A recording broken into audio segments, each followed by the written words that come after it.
Hello बेटा, आज हम डिस्कस करेंगे हीटिंग इफेक्ट के सारे क्वेश्चंस। पहले हम कॉन्सेप्चुअल डिस्कस करेंगे, followed by all the numericals of heating effect of current. तो दोनों क्वेश्चन स्टार्ट करते हैं। Let's start with the conceptuals first. First conceptual कह रहा है what happens to the power dissipation if the value of electric current through a conductor of constant resistance is doubled. अब current है, आपको बोला current double कर रहे हो, पावर किसके प्रोपोर्शनल होती है? आई स्क्वायर आर टी। तो अगर आप करंट को डबल करोगे, रेजिस्टेंस कांस्टेंट है, करंट को डबल करोगे तो पावर कितनी हो जाएगी? 4 टाइम्स। ठीक है, आ जाते हैं सेकंड में। Two electric bulbs A and B are marked 220 volt 60 watt और 100 watt. 220 volt 100 watt, which of the two has greater resistance? जब भी हम बात करते हैं तो ये वैल्यूज कौन सी होती है? ये होती है रेटेड वैल्यूज, रेटिंग्स होती हैं। अब रेटेड वैल्यूज से क्या कैलकुलेट करते हो? Resistance. Using rated values, using rated values we calculate resistance। अब रेटिंग्स जो है वो हमें वोल्टेज और पावर की दी हुई है। पावर क्या होता है? v square by R. तो रेजिस्टेंस हो जाएगा v square by power. So जिसका पावर ज्यादा होगा उसका रेजिस्टेंस कम होगा फॉर अ गिवन वोल्टेज। तो दोनों का वोल्टेज कांस्टेंट है, रेटेड वोल्टेज कांस्टेंट है। तो किसकी पावर ज्यादा है? 100 वॉट की पावर ज्यादा है, तो 100 वॉट वाले की रेजिस्टेंस कम होगी। आपको ग्रेटर रेजिस्टेंस बोला है, तो जिसकी पावर कम होगी उसकी रेजिस्टेंस क्या होगी? ज्यादा। तो आंसर कितना होगा? 60 वॉट। ठीक है, आ जाते हैं थर्ड में। Which has a greater resistance, 1 kilowatt heater और 100 what electric bulb, both mark for 220 volt. Same greater resistance बोला, तो जिसकी पावर कम होगी उसका रेजिस्टेंस क्या होगा? ज्यादा। दोनों क्लियर? तो रेटेड वैल्यूज जो होती हैं उससे आप क्या निकालते हो? रेजिस्टेंस। आ जाते हैं नेक्स्ट क्वेश्चन पे। Two bulbs are marked 60 watt 220 volt, 100 watt 220 volt. They are connected in parallel to 220 volt, which of them will glow brighter? जब हम सीरीज में कनेक्ट करते हैं तो जिसकी पावर कम होती है वो ब्राइटर ग्लो करता है, और पैरेलल में अगर कनेक्ट करते हैं तो जिसकी पावर ज्यादा होती है वो ब्राइटर ग्लो करता है। तो यहां पे आपने किस में कनेक्ट किया है? They are connected in parallel, तो जिसकी पावर ज्यादा होगी वो ज्यादा ग्लो करेगा। तो 100 वॉट बल्ब जो होगा दैट विल ग्लो ब्राइटर। दोबारा लिख देता हूं, इन सीरीज में lower power bulb glows brighter, और पैरेलल में higher power bulb glows brighter. अभी न्यूमेरिकल्स में भी आएगा, वैसे मैंने क्लास में भी न्यूमेरिकल्स में कराया था ये। आ जाते हैं next, fifth. Define electric power. Power क्या होता है? It is the rate at which heat is generated, that is electric power. What are its units? Power के एसआई यूनिट्स बोलोगे वो क्या हो जाते हैं? वॉट या फिर जूल पर सेकेंड। अगला, a toaster produces more heat than a light bulb when connected in parallel, which has greater resistance. किसकी रेजिस्टेंस ज्यादा होगी? जिसकी पावर कम होगी। पावर किसकी कम होती है? पावर किसकी कम है? कौन सा है? टोस्टर है और लाइट बल्ब है। टोस्टर की पावर ज्यादा होती है, लाइट बल्ब की कम होती है, तो लाइट बल्ब की रेजिस्टेंस ज्यादा होगी, क्योंकि पावर क्या हो जाएगा? पावर हो जाएगा, रेजिस्टेंस हो जाएगा v स्क्वायर बाय पावर। जिसकी पावर कम उसकी रेजिस्टेंस ज्यादा। ठीक है, ये हो गया 6th। आ जाए 7 पे। Why does the element of heater gets red hot while the cable carrying the current remains cold? क्योंकि रेजिस्टेंस का फर्क है। जो एलिमेंट ऑफ हीटर होता है उसकी रेजिस्टेंस ज्यादा होती है, रेजिस्टेंस ज्यादा होती है तो उसमें हीट प्रोड्यूस ज्यादा होती है as compare to wire. Wire की रेजिस्टेंस नेग्लिजिबल होती है, तो हीट प्रोड्यूस उसमें ज्यादा नहीं होती, तो वो रेड हॉट नहीं हो पाती। 8th, mention 2 special characteristics of wire for an electric heater. Electric heater की वायर के लिए सबसे इंपॉर्टेंट, एक तो हाई रेजिस्टिविटी। हाई रेजिस्टिविटी मतलब हमें कम लेंथ पे भी ज्यादा रेजिस्टेंस मिल जाती है, और दूसरा हायर मेल्टिंग पॉइंट, इजीली वो मेल्ट नहीं करता, वो अपनी जगह पे रहता है। What is a thermistor? ये लर्न करना है। It is a heat sensitive resistance, its value changes appreciably with the change in temperature. मतलब एक ऐसा डिवाइस जिसका alpha is very large, alpha की वैल्यू बहुत ज्यादा होगी। अल्फा क्या होता है? अल्फा होता है टेम्परेचर कोएफिशिएंट ऑफ रेजिस्टेंस। तो एक ऐसा डिवाइस जिसका टेम्परेचर कोएफिशिएंट ऑफ रेजिस्टेंस बहुत ज्यादा होगा वो है thermistor. Question number 10. Explain on the basis of free electron theory the mechanism of heating effect of current. When you apply the potential difference, electrons start accelerating towards the positive end of a conductor. They gain the kinetic energy due to that potential difference. They suffer frequent collisions with other electrons and metal ions. They lose the energy due to collision. That energy is lost in the form of heat. अब आप इसको अपनी language में जैसे मर्जी लिखो. Next, fuse wire is a wire of. Fuse wire का low melting point होता है. और अब इसमें ऑप्शंस हैं. Low resistance and high melting point बिल्कुल नहीं, हाई मेल्टिंग पॉइंट तो है ही नहीं. सी और D, high resistance and low melting point, low resistance and low melting point. इसका आंसर होगा high resistance and low melting point. Resistance ज्यादा होती है ताकि हीट जल्दी प्रोड्यूस हो और इजीली वो ब्रेक कर जाए. हमें इजीली ब्रेक करना है क्योंकि हमें करंट कंट्रोल में रखना है, इसीलिए इसका लो मेल्टिंग पॉइंट होगा और high resistance. 12th, 25 watt 220 volt and 100 watt 220 volt bulbs are connected in series. Then only 25 watt bulb will fuse, only 100 watt bulb will fuse, both the bulbs will fuse and none of these. देखो जी, सीधी बात, आपने दो bulbs लगाए हैं, ध्यान देना इधर. एक बल्ब है 25 watt 220 volt. पहला बल्ब है 25 watt 220 वोल्ट. दूसरा बल्ब आपके पास है 100 वॉट 220 वोल्ट.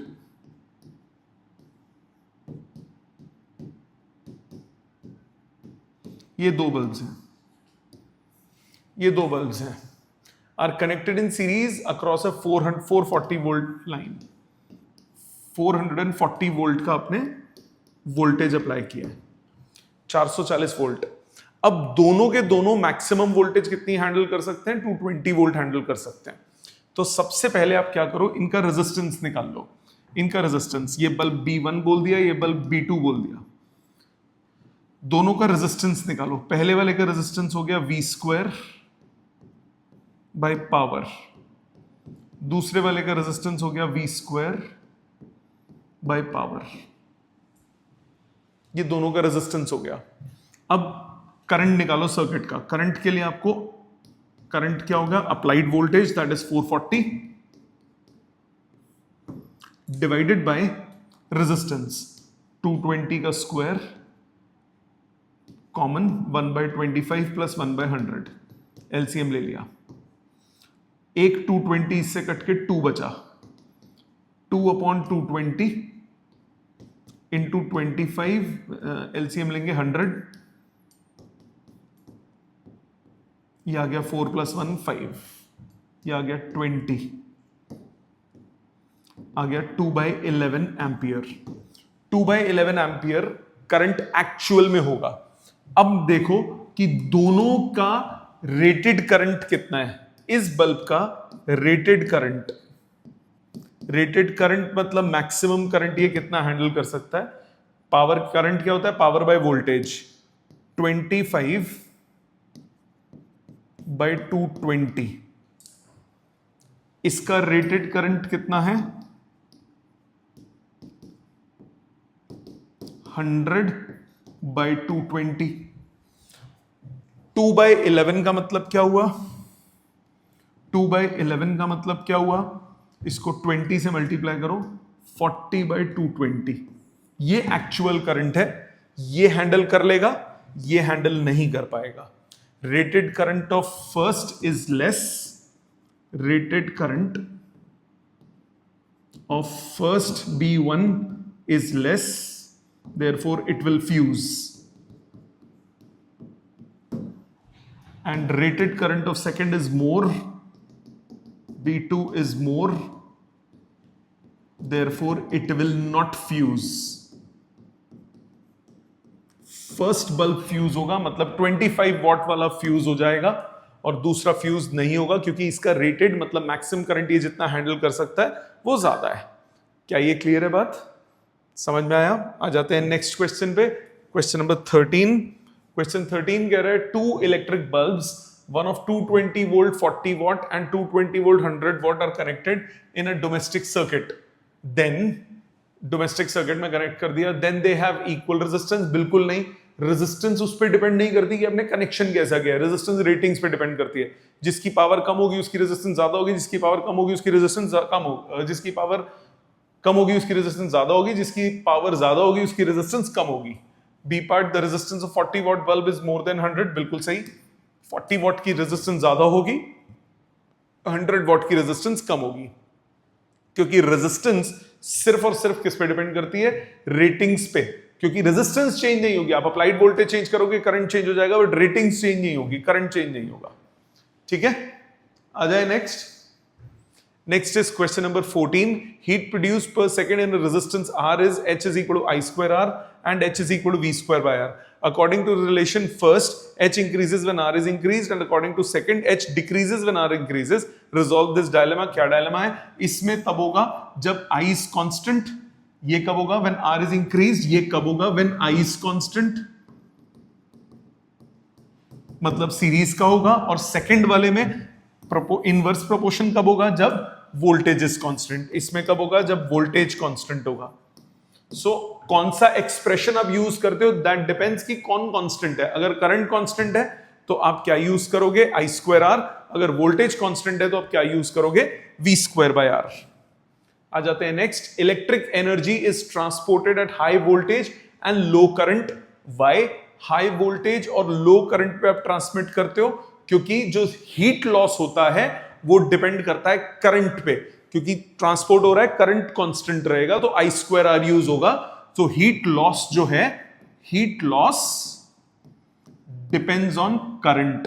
तो जितना करंट कम होगा उतना लॉस कम होगा, जितना करंट ज्यादा होगा उतना लॉस कम होगा। और जो पावर है वो वोल्टेज और करंट दोनों में होती है। तो जब हम ट्रांसपोर्टेशन करते हैं तो हम पावर सेम रखने के लिए करंट को कम कर देते हैं, वोल्टेज को बढ़ा देते हैं। ये कैसे होता है? ये होता है ट्रांसफॉर्मर में, आगे पढ़ोगे, ऑल्टरनेटिंग करंट में आएगा।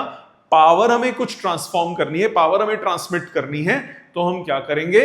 करंट को रिड्यूस करेंगे ट्रांसपोर्टेशन के वक्त और वोल्टेज को बढ़ा देंगे, सो दैट कि पावर उतनी ही रहे जो हमें ट्रांसपोर्ट करनी है, बट लॉसेस को हम क्या कर लें?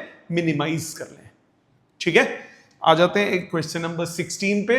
What is the safety fuse? Explain its function. वही फ्यूज ही है, इसका हाई रेजिस्टेंस होता है और low melting point, so that it controls the current. 20 electric bulbs are connected in series with a 220 volt supply. After one bulb is fused, the remaining 19 bulbs are again connected in series across the same mains. What will be the effect of on illumination? Effect on illumination क्या होगा?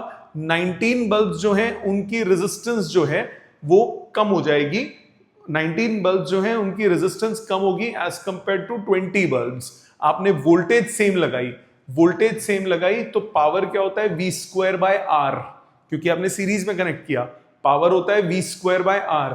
Voltage आपने उतनी लगाई, voltage constant है। अगर are कम हो गया, resistance कम हो गया, तो इल्यूमिनेशन बढ़ जाएगी। तो वही लिखा है, combined resistance of 19 bulbs is less than the combined resistance of 20 bulbs, therefore current will increase. और इसमें करंट की फॉर्म में बोला है, मैंने वोल्टेज की फॉर्म में बोल दिया। मैंने बोला voltage is constant, voltage is constant, power होता है वी स्क्वायर बाय आर।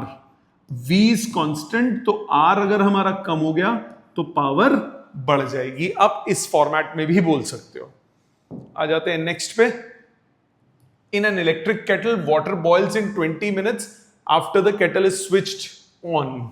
ये ऑन होगा after kettle is switched on. With the same supply, if the water is to boil in 10 minutes, should the length of the heating element be decreased or increased? Length पे क्या फर्क पड़ेगा? पहली बात, power होता है बेटा V square by R. R कितना होता है? Rho L by A. V square by rho L by A. मैं वी स्क्वायर बाय आर क्यों लगा रहा हूं? क्योंकि करंट चेंज हो सकता है। वोल्टेज आप 220 वोल्ट ही लगाते हो हाउस होल्ड सर्किट में, वोल्टेज कांस्टेंट रहती है। तो power V square by R, R होता है रो एल बाय ए। तो पावर जो आई वो इनवर्सली प्रोपोर्शनल टू लेंथ आई। अब आपको क्या कर चाहिए? आपको with the same supply voltage, if the water is to boil in 10 minutes, जल्दी बॉयल करना है तो आपको ज्यादा एनर्जी सप्लाई करनी पड़ेगी, तो आपको पावर बढ़ानी है। पावर अगर आपको बढ़ानी है तो आपको लेंथ कम करनी पड़ेगी। लेंथ कम करनी पड़ेगी। तो पावर अगर डबल करनी है, टू डबल द पावर, क्योंकि देखो टाइम 20 का 10 मिनट हो रहा है, सो double power length becomes half. Power double करनी है तो आपको लेंथ को क्या करना पड़ेगा, हाफ करना पड़ेगा।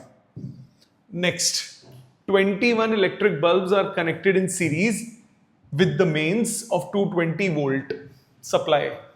21 बल्ब्स हैं, bulb 1, bulb 2 up to 21 bulbs.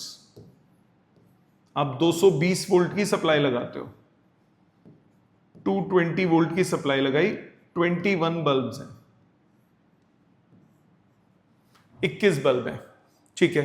After one bulb is fuse, the remaining 20 volt bulbs are again connected to the series across the same mains, across the same mains. By what percentage will the illumination of one bulb will change, all the bulbs will change. So पहले तो बात करते हैं, हमें mathematical करना है, percentage की फॉर्म में निकालना है, हम सिर्फ थियोरेटिकल काम नहीं कर सकते। आपको क्या बोला, सबसे पहले आपको बल्ब निकालना पड़ेगा, 220 volt supply, after one bulb is fuse the remaining 20 are connected in series, ठीक है, same means. By what percentage will the illumination of the bulb change, 21 electric bulb, सारे के सारे बल्ब की पावर सेम होगी, सारे के सारे बल्ब्स की पावर सेम होगी, सबकी रेजिस्टेंस को R मान लो, रेटेड नहीं दिया हुआ, आइडेंटिकल बल्ब्स कंसिडर करके करना पड़ेगा। सो इसमें आपके पास क्या आ गया, पहले फर्स्ट पार्ट करते हैं, सिंगल बल्ब की बात करते हैं। सो पहले करंट कितना होगा, 220 बाय 21 R, ये हो गया total current initially.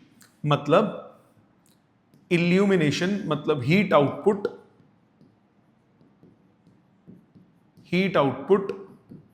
Of one bulb कितना होगा, I स्क्वायर इंटू एक बल्ब की रेजिस्टेंस। सो 220 का स्क्वायर बाय 21 का स्क्वायर, R स्क्वायर और एक R के साथ कट जाएगा, ये आ गया एक बल्ब का हीट आउटपुट, ठीक है। नाउ ये इनिशियली हुआ, now if one fused bulb is removed, एक फ्यूज बल्ब को अगर आप रिमूव कर देते हो तब क्या होगा, तब हीट आउटपुट, पहले तो तब करंट निकालते हैं, करंट हो जाएगा 220 बाई 20 R।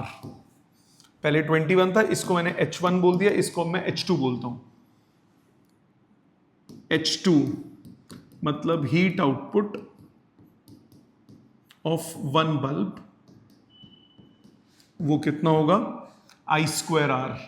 सो 220 का स्क्वायर बाई 20 का स्क्वायर R इंटू R, ठीक है। आपको निकालना है परसेंटेज चेंज क्या होगा, change upon original multiplied by 100।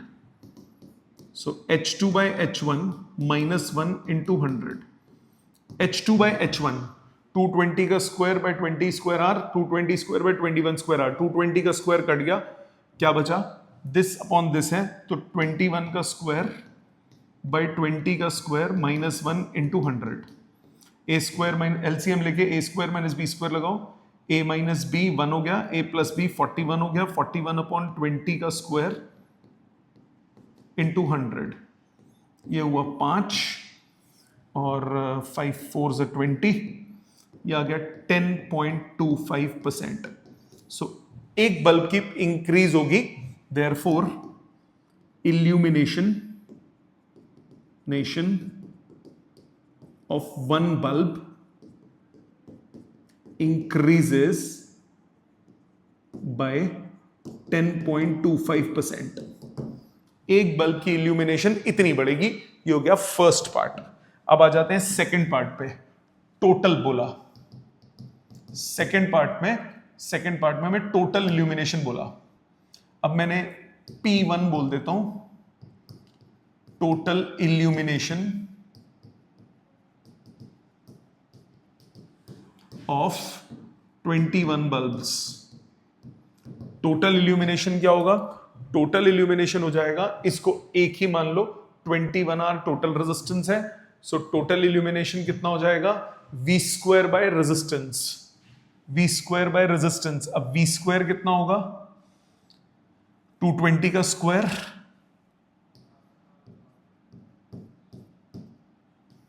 We square by R, R कितना है? आर है 21 आर। ये टोटल इल्यूमिनेशन हो गया, ठीक है। अब P2 बोला टोटल इल्यूमिनेशन ऑफ 20 बल्ब्स, ये हो गया 220 का square by 20 R. So percentage change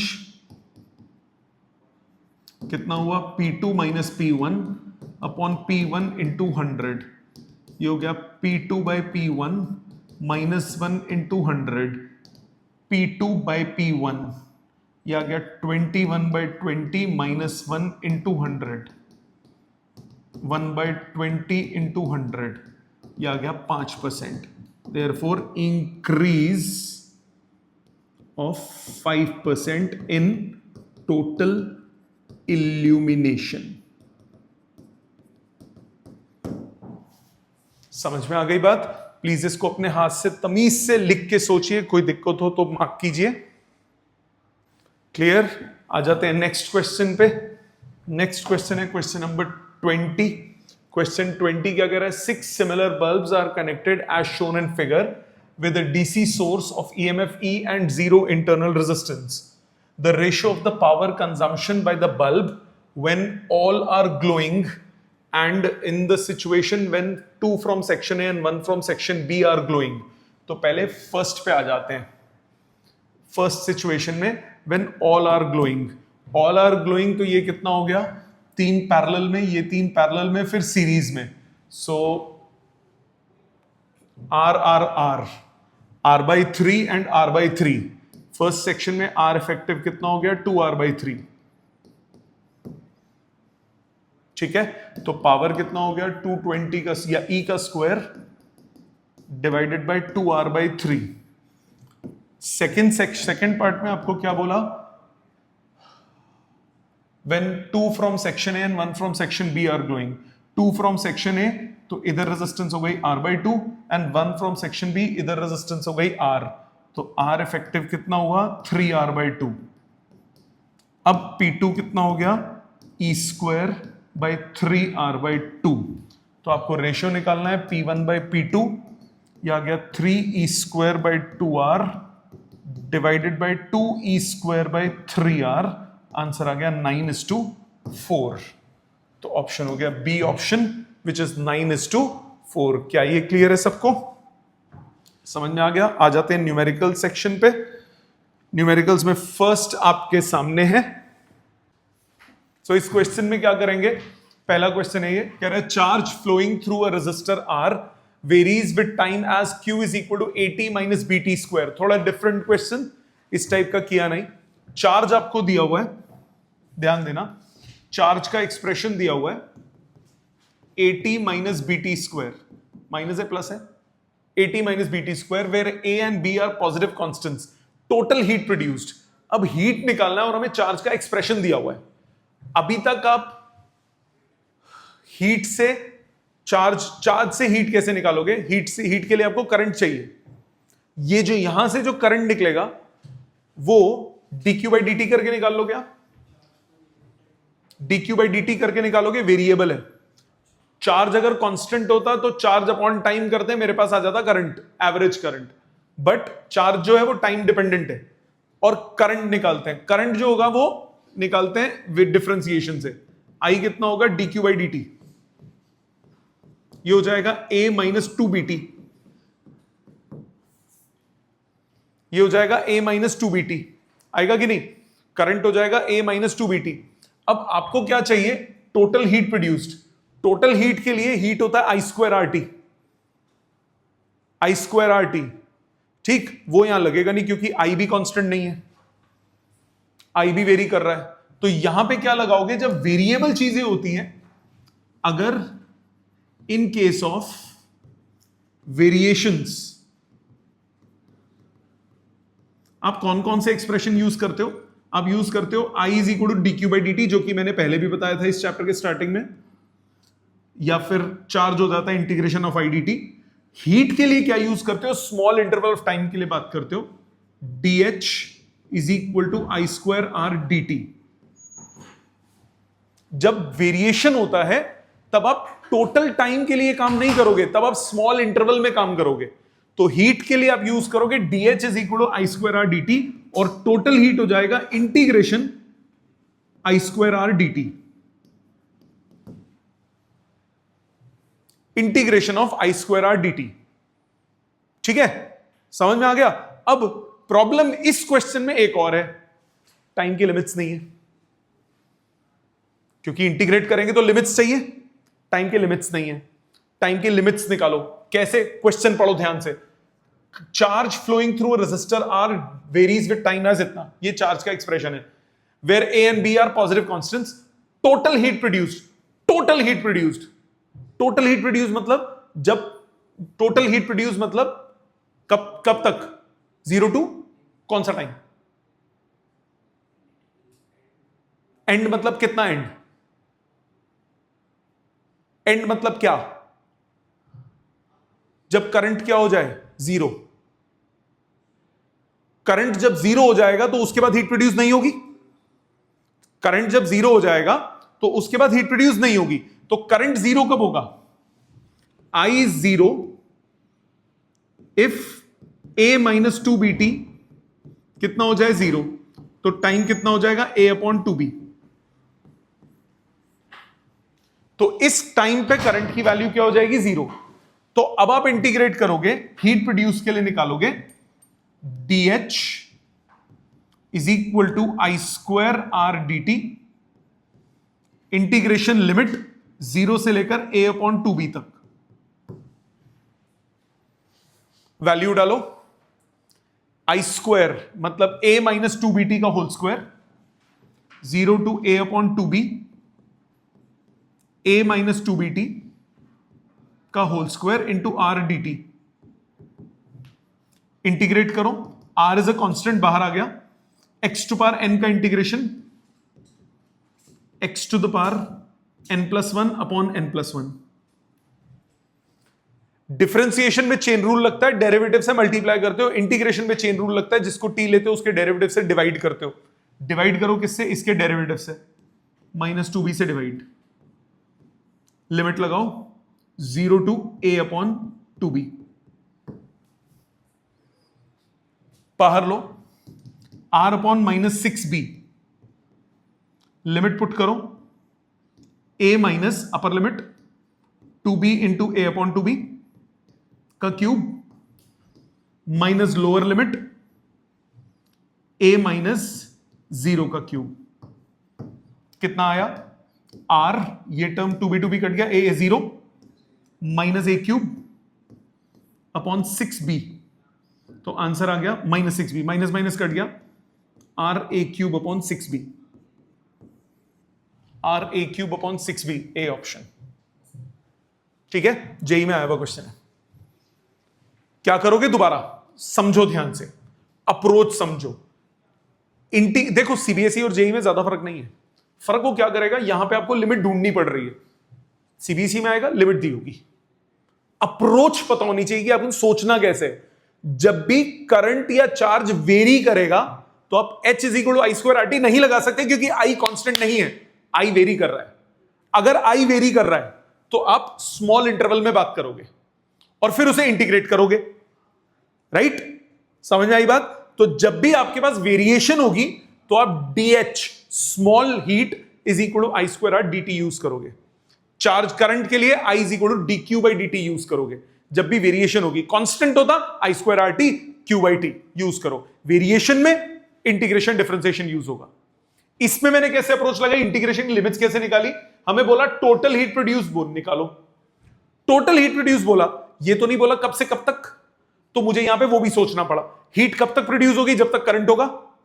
तो मैंने निकाला करंट कब तक होगा, तो करंट कब तक होगा? करंट को 0 कर दिया, जब तक ये टाइम नहीं आता तब तक करंट होगा, तो 0 से लेकर इस टाइम तक का टोटल हीट निकाल दिया इंटीग्रेट करके।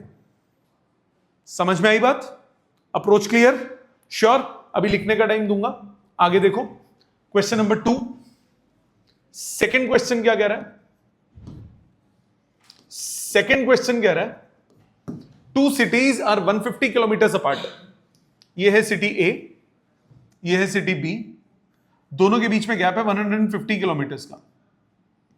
दोनों के बीच में गैप है 150 किलोमीटर का। Electric power is sent from one city to another city through copper wires. ठीक है जी, तारे जोड़ दी दोनों में। The fall of potential per kilometre is 8 volt. Okay, loss of potential per kilometre, data लिख रहा हूं फिर अप्रोच देखेंगे। 8 volt per kilometre and the average resistance per kilometre is 0.5 ohm. Resistance per kilometre is 0.5 ohms. ये total resistance हो गई पर kilometre. The power loss in the wire, power loss क्या होगा? I²R। पावर लॉस क्या होगा? I²R। मुझे I निकालना पड़ेगा। I कैसे निकलेगा? हमें 15 किलोमीटर में पोटेंशियल का लॉस दिया हुआ है 8 volt per kilometre. So total loss of potential, total loss of potential कितना हो गया? 8 इंटू 15, 120 वोल्ट। टोटल रेजिस्टेंस कितना होगा? टोटल रेजिस्टेंस हो गया 0.5 इंटू 15, 0.5 इंटू 15 कितना हुआ? 7.5 वोल्ट ओम्स। मानते हो? 7.5 ओम्स। इधर तक कोई दिक्कत? ठीक। अब आपको टोटल पोटेंशियल डिफरेंस पता लग गया। लॉस इन पोटेंशियल का मतलब क्या हुआ? Potential difference. ये क्या हो गया? Potential difference. ये क्या हो गया? Total resistance. वोल्टेज पता है, पोटेंशियल डिफरेंस पता है, रेजिस्टेंस पता है, तो लॉस कितना हुआ? V²R से निकाल लो। Loss in form of heat, heat की फॉर्म में कितना लॉस होगा? V²R 120 into 120 divided by 15/2। 15 अट्ठे 120, ये हो गया 16। 16 इंटू 12, 16 इंटू 10, 160, 32, 192, 1920, एक ही जीरो था ना, वॉट, मतलब 1.92 किलोवाट। Options options options 1.92। ओ ये दो ऑप्शंस रिपीट हो गई हैं, इनमें से एक 1.92 होगी, मिसप्रिंटिंग हो गई है। ऑप्शन बी दिया हुआ है, ये करेक्ट कर लो, इसको 1.92 किलोवाट कर लो, बी ऑप्शन आंसर। ठीक है, लॉजिकली क्लियर हो गया? ठीक, आ जाते हैं नेक्स्ट क्वेश्चन पे। एक मिनट देखो, ये गलती हो गई थी बेटा, सॉल्व किया था तो ये 150 किलोमीटर से मैंने यहां पे 15 किलोमीटर लेके सॉल्व कर लिया, तो दोबारा कर देता हूं इसको। तो ये आंसर भी इसका मतलब सही था, इसमें करेक्शन नहीं है। सो ये चीज चेक कर लो, 15 नहीं है 150 किलोमीटर से। सो ये हो गया 1200 वोल्ट, 1200 वोल्ट आया। Total loss in potential 8 kilometre, 8 volt per kilometre था, 150 किलोमीटर है, मैंने 115 लेके सॉल्व कर लिया था, 1200 वोल्ट आ गया। और टोटल रेजिस्टेंस बोला है 0.5 ओम पर किलोमीटर, तो इंटू 150 करूंगा तो ये आ गया 75 ओम्स। टोटल रेजिस्टेंस हो गया 75 ओम्स। अब आपको निकालना क्या था? पावर निकालनी थी। पावर कितनी हो जाएगी? पावर हो जाएगी V²R। ठीक है, सो 1200 का square divided by 75, so 12 into 12 upon 75 into 10 to power 4, 100 into 100 कर देता हूं। 4 3 से 25 4 जा 25 3 जा, ये 4 3 जा 12, 16 इंटू 12 192, 19.2 kilowatt. B option is the correct answer, उसमें कोई करेक्शन नहीं है। ठीक है, ये कल गलती कर दी थी मैंने लास्ट क्लास में। क्वेश्चन नंबर 3 लास्ट क्लास में किया था, एक बार दोबारा देखते हैं। क्या बोला मैंने? When two bulbs, one of 100 watt इतना और दूसरा 60 watt are connected in series. जब सीरीज कनेक्ट करते हो तो क्या करते हो? जब सीरीज में दो बल्ब्स को कनेक्ट करते हो, ये बल्ब है B1, ये बल्ब है B2, जो रेटेड पावर्स होती हैं उससे क्या निकालते हो? रेजिस्टेंस। याद है? आपने सीरीज में कनेक्ट किया, मुझे वोल्टेज नहीं दी हुई, यहां पे मैंने मान लिया V वोल्टेज अप्लाई की है, तो सबसे पहले वाले बल्ब की रेजिस्टेंस, पहले वाले बल्ब की रेजिस्टेंस कितनी हुई? V² bye 100। दूसरे वाले बल्ब की रेजिस्टेंस V² बाय 60। ये सुनो, अब क्या करोगे? सीरीज में कनेक्ट किया तो H1 मतलब आउटपुट पावर पर सेकेंड कितना हुआ? H कितना होता है? I² R1। H2 output power पर सेकेंड कितना होगा? I² R2। तो H1 बाय H2 किसके इक्वल हुआ? R1 bye R2। R1 bye R2 करूंगा तो आ जाएगा 60 by 100। So H1 less than H2। R1 by R2, R1 by R2, 60 by 100, तो H1 लेस देन H2 मतलब 100 watt bulb, 60 what bulb will glow brighter. Series में कौन ज्यादा glow करता है? जिसका पावर कम होता है, और पैरेलल में कौन ज्यादा ग्लो करता है? जिसका पावर ज्यादा होता है। जो अगला वाला है उसमें यही है। अगले वाले में इनको पैरेलल में कनेक्ट किया, जब पैरेलल में कनेक्ट करूंगा तो पहले वाले का कितना हुआ? रेजिस्टेंस तो सेम होंगे। जब आप पैरेलल में कनेक्ट करोगे V वोल्टेज के साथ तो रेजिस्टेंस तो वैसे ही निकलेगा। R1 हो गया 220 का स्क्वायर बाय 100 और R2 हो गया 220 का स्क्वायर बाय 60। अब H1 कितना होगा? V² bye R1। H2 कितना हो गया? V² bye R2। सो H1 बाय H2 कितना हो गया? R2 bye R1। R2 divided by R1, तो ये आ गया 100 बाय 60, मतलब H1 greater than H2, therefore 100 watt bulb glows brighter. यहां तक कोई दिक्कत? समझ में आ गया ये वाला? ठीक है। अगला question number 5। A 500 watt heating unit is designed to operate from a 220 volt line। तो ये हीटिंग यूनिट है, इसकी रेटिंग्स हो गई 500 वॉट, 200 वोल्ट। रेटेड वैल्यू से क्या निकलता है? रेजिस्टेंस। तो इसका रेजिस्टेंस कितना हुआ? इसका रेजिस्टेंस हो गया V² बाय पावर 80 ओम्स। इसका रेजिस्टेंस हो गया 80 ओम्स। क्या बोला? Bye what percentage will its heat output drop if the voltage drops to 160? अब मैंने इसको 160 वोल्ट पे लगा दिया, तो नाउ आउटपुट H2 मतलब ओरिजिनली H1 ओरिजिनल कितना है? 500 वॉट। H2 कितना होगा? V² by R, 320 watt. तो लॉस कितना हुआ? 320 माइनस 500 अपॉन 500 इंटू 100, तो ये आ गया -180 by 5, -36%। So there is a loss of how much percent? 36%। So अगर 200 वोल्ट लगा होता तो कितना आउटपुट आता? 500 वॉट। अभी कितना लगाया? 160 वोल्ट, तो आउटपुट आपको कितना मिल रहा है? 320 वॉट। तो परसेंटेज लॉस कितना हुआ? 36%। आ जाते हैं नेक्स्ट में। Determine the percentage by which the illumination of the lamp will decrease if the current drops by 20%। तो पहले illumination कितना होगा? I² RT। बाद में illumination कितना हो जाएगा? I minus 20% of I। इसका स्क्वायर RT मतलब 0.8 I का स्क्वायर RT मतलब 0.64 I² RT। मानते हो? तो परसेंटेज लॉस कितना हुआ? H2 minus H1 upon H1 into 100।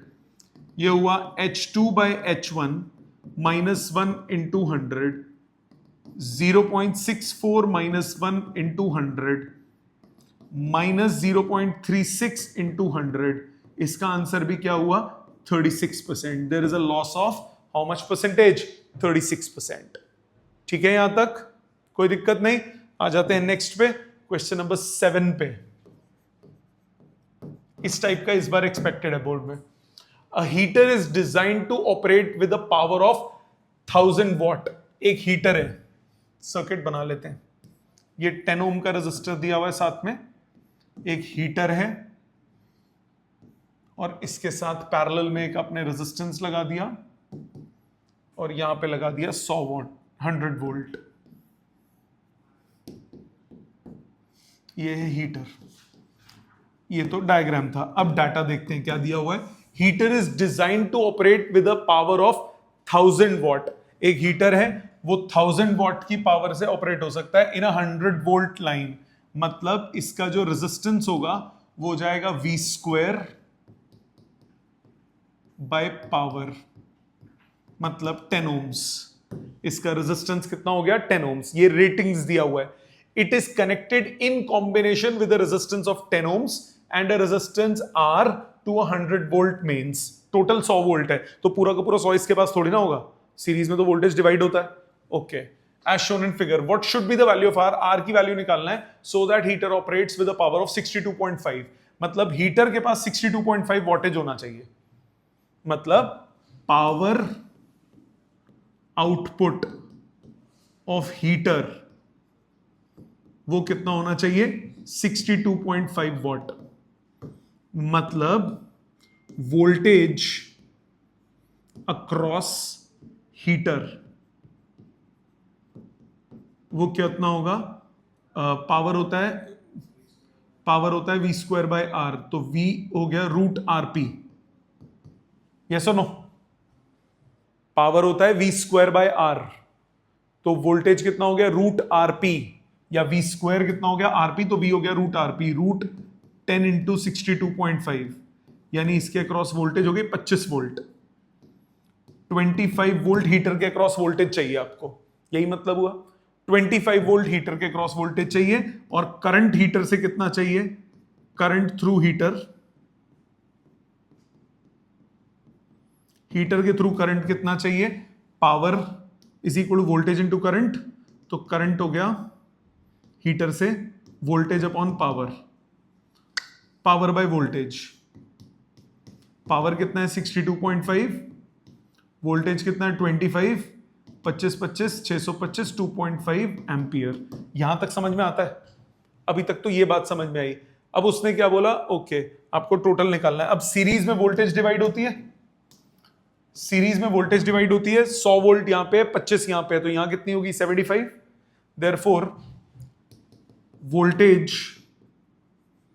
Across 10 ohm resistor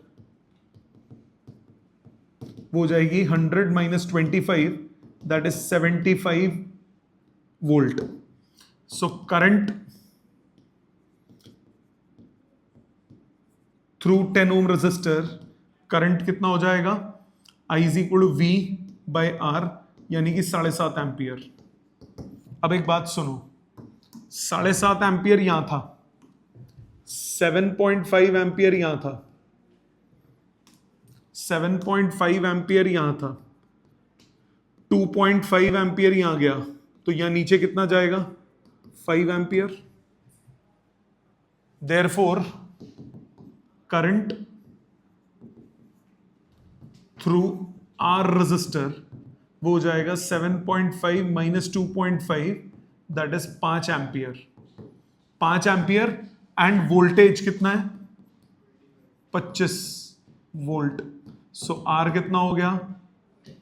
V by I 5 ohms. यही निकालना है. स्टेप बाय स्टेप सोचना पड़ेगा. क्लियर? एकदम समझ में आया? 3 सेक्शंस में क्वेश्चन को डिवाइड किया. ये इस टाइप का क्वेश्चन आपका उसमें भी बन सकता है बड़ी आसानी से, जो आपके वो होते हैं क्या कहते हैं केस स्टडी बेस्ड क्वेश्चंस, उसमें भी बन सकता है. 3-4 क्वेश्चन बन सकते हैं इसमें. ठीक है, आ जाते हैं नेक्स्ट क्वेश्चन पे. Power dissipated in the circuit shown in figure is 30 what. The value of R, power है 30 वॉट. तो आर की वैल्यू निकालनी है। पावर 30 वॉट है तो 10 volt 10 volt. Okay, power 30 what है, कैसे करोगे बताओ? 5 और आर किस में हो गए? पैरेलल में। टोटल वोल्टेज निकालो, वी स्क्वायर बाय आर कर लो। सो आपके पास आर इफेक्टिव कितना हुआ? आर इफेक्टिव कितना हुआ? 5R upon 5 plus are parallel में। सो पावर कितना है? 30। पावर होता है V square by R effective. So power कितना है? 30 वॉट ना। 30 इज इक्वल टू वी का स्क्वायर यानी 10 का square by R effective, 5R upon 5 plus R. 0 से 0 कटा, 5 से 2 कटा, cross multiply 3R is equal to 10 plus 2R। R आ गया आपके पास 10 ओम्स। इजी इजी पीजी, समझ में आ गई बात? हलवा क्वेश्चन। आ जाओ नेक्स्ट पे। If voltage across the bulb rated 220 volt 100 watt drops by 2% of its rated value, the percentage of the rated value by which the power would decrease कितना होगा बताओ? कैसे करोगे? अभी करंट वाला किया था क्वेश्चन कि करंट इतना परसेंट कम हो गया तो पावर कितनी कम होगी। अब वोल्टेज का बोला है तो क्या बोला? If voltage across the bulb 220 volt 100 watt drops by 2.5%, voltage 2.5% drop हो गई तो यानी इनिशियली कितना हुआ? इनिशियली है वी स्क्वायर बाय आर। बाद में कितना हो गया? वोल्टेज कितना लॉस हुआ? 2.5% का लॉस हुआ, मतलब कितना बच गया? 97.5% बचा। 97.5 अपॉन 100 इंटू वी, इसका स्क्वायर बाय आर। ये नया हीट होगा। आपको निकालना है percentage loss. So H2 minus H1 upon H1 into 100। So H2 by H1 minus 1 into 100। H2 by H1 निकालो, दिस अपॉन दिस सब कट जाएगा। क्या बचा? 97.5 अपॉन 100 का स्क्वायर माइनस 1 इंटू 100। एलसीएम लो, A square minus B square, A minus B into A plus B upon 100 into 100, ऊपर भी 100, ये पूरा उड़ गया। ठीक है, सॉल्व करो। ये 2.5 से कटा 40, ये हुआ 19.75 बाई 4 नेगेटिव का। सो माइनस 4 4 16, 37, 9 चौके 36, 15, 4 3 से 12, क्या था? 15, 4.93 समथिंग, 5% अप्रोक्सीमेटली। सो अप्रोक्सीमेट 5%। ठीक है, समझ में आ गई बात? आ जाते हैं नेक्स्ट पे। ओ 5%, 2.5 पे मार्क कर रहा हूं, बोल 5 रहा हूं। सो 5%। ठीक है, आ जाते हैं नेक्स्ट पे। Power dissipated in a 9 ohm resistor. वैसे इसमें एग्जैक्ट क्यों नहीं आया? कहीं कोई कैलकुलेशन एरर तो नहीं किया मैंने? नहीं, कैलकुलेशन एरर तो नहीं है। कैलकुलेशन एरर तो नहीं है। डेरिवेटिव से करूंगा तो 5 आ जाएगा। डेरिवेटिव से करूंगा तो 5 आ जाएगा, क्योंकि 2.5% है ना, तो यूजिंग डेरिवेटिव भी सोच सकते हैं। यूजिंग डेरिवेटिव करते हैं। पावर होता है V square by R, DP by DV differentiate किया, 1 बाय आर कॉन्स्टेंट, इसका हो गया 2v, तो डीपी हो गया 2 by R V DV.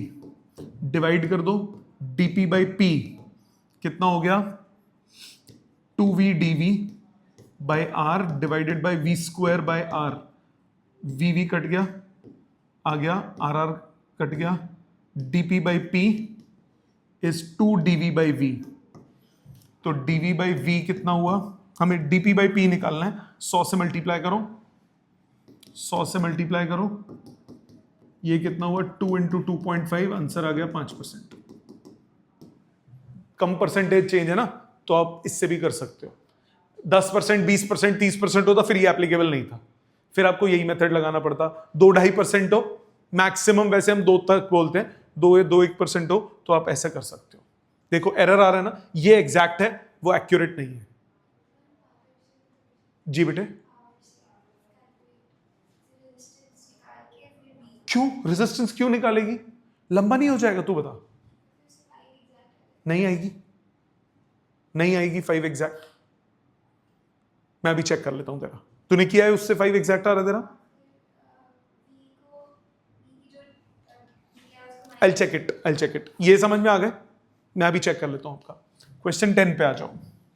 Late me finish this exercise then I'll check। 10th, if power dissipated in a 9 ohm resistor in the circuit shown is 36 watt, okay, power 9 ohm में 36 watt है, power 9 ohm में 36 watt है, मतलब voltage across 9 ohms वो कितना हो जाएगा? Voltage होता है रूट ऑफ पावर होता है V square by R, root RP, ये हो जाएगा root RP. So root of R कितना है? 9, और इसकी पावर कितनी दी है? 36, तो 6 या 18 वोल्ट, 18 वोल्ट। करंट इसका कितना होगा? करंट थ्रू 9 ohms,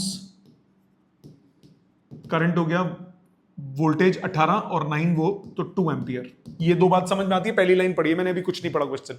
मुझे क्या समझ में आया? मुझे अभी तक समझ में आ गया कि यहां पे 2 एम्पियर करंट होगा और यहां वोल्टेज 18 वोल्ट होगी। मुझे इतना समझ में आया अभी क्वेश्चन में पढ़ते पढ़ते। The potential difference across 2 ohm, करने की जरूरत ही नहीं, यहां 18 वोल्ट हो गई। ये टोटल कितनी है? टोटल कितनी है? टोटल कितनी है? नहीं दी, कोई बात नहीं, ये 18 वोल्ट है, तो यहां पे भी करंट कितना हो गया? 3 एम्पियर। 18/6, 3 और 2 मिलके यहां पे करंट कितना गया? 5 एम्पियर। 5 दूनी 10 वोल्ट आंसर।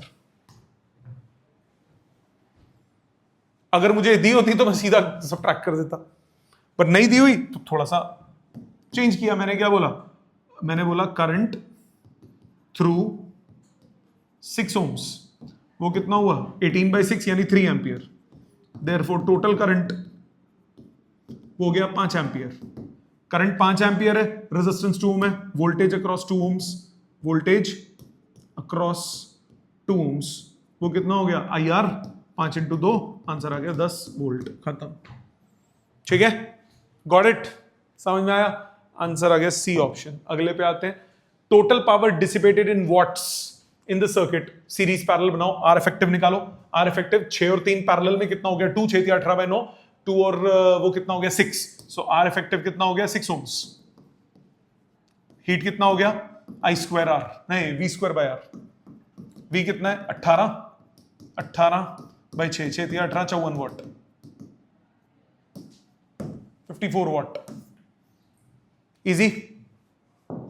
नेक्स्ट, टोटल कितने इसके? 16 17? कितने क्वेश्चंस हैं? 16। 5 ampere fuse wire can withstand a maximum power of 1 watt in a circuit. The resistance of the fuse wire. सच में यही क्वेश्चन है। पावर कितना होगा? I² R, 1 = 5 का स्क्वायर इंटू R। R आ गया 1/25, 0.04 ohms। 1/25 कितना हुआ? 0.04 ohms। पहला part. 13th, in India electricity is supplied for domestic use at 220 volt. It is supplied at 110 volt in USA. If the resistance of 60 watt for use in India is R, the resistance of 60 watt bulb for use in USA will be, क्या हो जाएगा? V के square पे होता है voltage का। Voltage कितनी हो रही है? आधी। वोल्टेज का स्क्वायर कितना हो गया? 1/4। चेक करते हैं, तो रेजिस्टेंस भी हो गई 1/4, R/4 आंसर आएगा। अभी देखते हैं।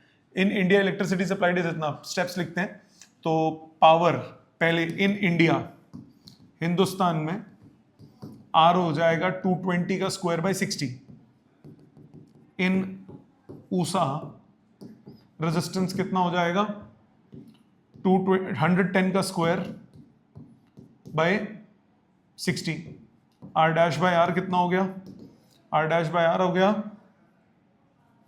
हो ना 110 का स्क्वायर बाय 220 का स्क्वायर, 1/4, तो R' हो गया R/4। खल्लास। D option. ठीक है, आ जाते हैं अगले पे। An electric kettle has 2 heating coils. If one of the coils is connected to an AC source, the water in the kettle boils in 10 minutes. When the other coil is used, the water boils in 40 minutes. If both the coils are connected in parallel, the time taken by the same quantity of water to boil, हुआ ये? सोचो, नहीं हुआ। देखो ध्यान से, आपको क्या बोला? आपको बोला आपके पास दो बल्ब हैं, दो बल्ब कह रहा हूं, दो हीटिंग कॉइल्स हैं। जो फर्स्ट हीटिंग कॉइल है वो लेती है कितना? 10 minutes. Time taken by first coil वो है 10 मिनट्स। टाइम टेकन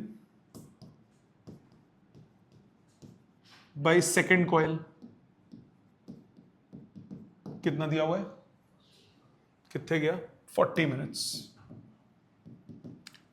पानी तो उतना ही है जिसको गर्म करना है, उसको हीट तो उतनी चाहिए, हीट तो उतनी चाहिए। वॉटेज दी हुई है, नहीं दी हुई? नहीं, हीट तो उतनी चाहिए। तो let time taken by both the coils, उसको मान लिया T मिनट्स। मन ने ना बेरा कितना टाइम लगेगा? अब टोटल हीट तो सेम रहेगी, तो पहले जो हीट सप्लाई हुई वो कितनी हुई? पहले वाले ने जो हीट सप्लाई की वो कितनी सप्लाई की? 10 मिनट्स तक हीट सप्लाई की, तो उसकी power into time. So first coil की पावर इंटू टाइम, ये हीट सप्लाई हुई पहली वाली कॉइल ने। दूसरी कॉइल ने कितनी सप्लाई की? उसकी पावर इंटू टाइम। ठीक, तीसरी कॉइल ने कितनी सप्लाई की? तीन, दोनों बार क्या हुआ? P1 plus P2 into time. यही मतलब हुआ, इजंट इट? टोटल हीट तो उतनी रहेगी ना, गर्म तो उतना ही करना है। तो जब इन दोनों को सॉल्व करोगे, P1 अपॉन P2 आ गया 1:4, 4:1, तो P1 आ गया 4 टाइम्स P2। रख लो संभाल के। अब इन दोनों को सॉल्व करो। P2 इंटू 40 इस P1 plus P2 into T। P1 की वैल्यू निकाल चुके हो। P2 इंटू 40 इस 5 P2 into T। P2 cut गया, T कितना आ गया? 40/5। आंसर कितना आया? 8 मिनट्स। ये रहा आंसर। अच्छा क्वेश्चन था, इजी था, बस जलेबी बनाई थोड़ी सी। लॉजिकली सोचो ना। देखो, अगर यही क्वेश्चन में पानी का मास दिया होता, कुछ चेंज इन टेम्परेचर दिया होता, तो यहां पे हीट को क्या ले लेते? MC delta T। कक्षा 11 के फॉर्मूलास लग जाते। बट वो सब दिया ही नहीं था, ना मुझे मास दिया, ना मुझे कुछ और दिया। मुझे बोला बॉयल करना है पानी को, उतना ही पानी दूसरा कॉइल बॉयल कर रहा है, तो हीट तो, टोटल हीट तो सेम ही मिलेगी ना दोनों को बॉयल होने के लिए। तो बस उसको मैंने इक्वेट कर दिया। ठीक है, आ जाते हैं 15th पे। 15th कह रहा है, a battery of 10 volt and internal resistance 0.5 ohm is connected across a variable resistance R। एक बैटरी है जी 10 वोल्ट की, और उसके साथ उसका इंटरनल अंदरूनी रेजिस्टेंस है 0.5 ohms। एक रेजिस्टर के अक्रॉस आपने कनेक्ट कर दिया, R रेजिस्टर के across. The value for which the power delivered is maximum is equal to, इसमें हम यूज करते हैं MPTT, maximum power transfer theorem. Maximum power transfer theorem क्या कहती है? वो कहती है कि power is maximum if external resistance is equal to internal resistance. तो आंसर हो गया 0.5 ओम, खत्म। बट वो थ्योरम तो कोर्स में ही नहीं है। अब क्या करें? करते हैं। आपको अपनी बुकलेट में आखिरी टॉपिक मिलेगा इस चैप्टर में। इस चैप्टर का आखिरी टॉपिक मैंने डाला असाइनमेंट बुकलेट में, उसको बोलते हैं maximum power transfer theorem. But इसमें हमें मैक्सिमम पावर ट्रांसफर थ्योरम नहीं लगानी, तो जरा लॉजिकली करते हैं। ओए बबलू सामने देख, करंट कितना हुआ? 10 अपॉन R प्लस 0.5, यही करंट हुआ। पावर कितना हुआ? I²R, मतलब 100 बाय R प्लस 0.5 का स्क्वायर इंटू R। यस और नो? हमें पावर मैक्सिमम चाहिए, dP/dR। मैक्सिमम मिनिमम कर दो, डेरिवेटिव करो। R कांस्टेंट, 100 कांस्टेंट है, R वेरिएबल है, डिनोमिनेटर का स्क्वायर आया डिनोमिनेटर में, ऊपर आया डिनोमिनेटर इंटू 1 ऊपर का derivative minus numerator into denominator का derivative twice of r plus 0.5। एक r प्लस 0.5 कॉमन निकल के कट गया, 100 इंटू r प्लस 0.5, 100 बार था, r plus 0.5 minus 2r upon r plus 0.5। कहां पे? हाँ, पावर 4 हो जाएगा नीचे, और अब ये क्यूब हो जाएगा। तो ये कितना आया? 100 into 0.5 minus r upon r plus 0.5 का क्यूब। डेरिवेटिव को क्या करते थे? 0, तो r आ गया 0.5। अब इसका डबल डेरिवेटिव करना चाहो कर सकते हो, बट थ्योरम याद है? टका क्वेश्चन। थ्योरम क्या है? इसको बोलते हैं maximum power transfer theorem. Maximum power transfer theorem states that power across any resistor is maximum if capital R, that is resistor की value, is equal to small r, यानी internal resistance। So, किसी भी electrical circuit में power सबसे ज्यादा कब होती है? जब एक्सटर्नल रेजिस्टेंस जो आप लगा रहे हो वो किसके बराबर हो? इंटरनल रेजिस्टेंस के। ठीक है, आ जाते हैं नेक्स्ट पे, question number, last question, question 16। 16 क्या कह रहा है? 16 कह रहा है, a 5 degree rise in temperature is observed in a conductor by passing current. When the current is doubled, the rise in temperature will be approximately, okay, 5 degree rise in temperature मिलता है, मतलब यहां तो जी mc डेल्टा टी लगेगा ही लगेगा, क्योंकि आपको change in temperature चाहिए। अब आपने हीट सप्लाई किया, 5 डिग्री है जब करंट पास किया, तो I square R T is mc delta T. Heat क्या होता है? mc delta T. When the current is doubled, the temperature change. Okay, current double कर दिया, मतलब करंट डबल कर दिया, तो 4 times I square R T is mc नया डेल्टा टी। दोनों को डिवाइड कर दो, 4 times I square R T upon I square R T is mc delta T dash upon mc delta T. ठा delta T dash कितना हुआ? 4 times delta T, 4 times 5, answer आ गया 20 डिग्री सेल्सियस, 10 16 20 सी। समझ में आ गया? क्लियर? ये थे सारे के सारे हीटिंग इफेक्ट्स के न्यूमेरिकल्स। कोई दिक्कत बच गई हो तो पूछिए। Thank you very much.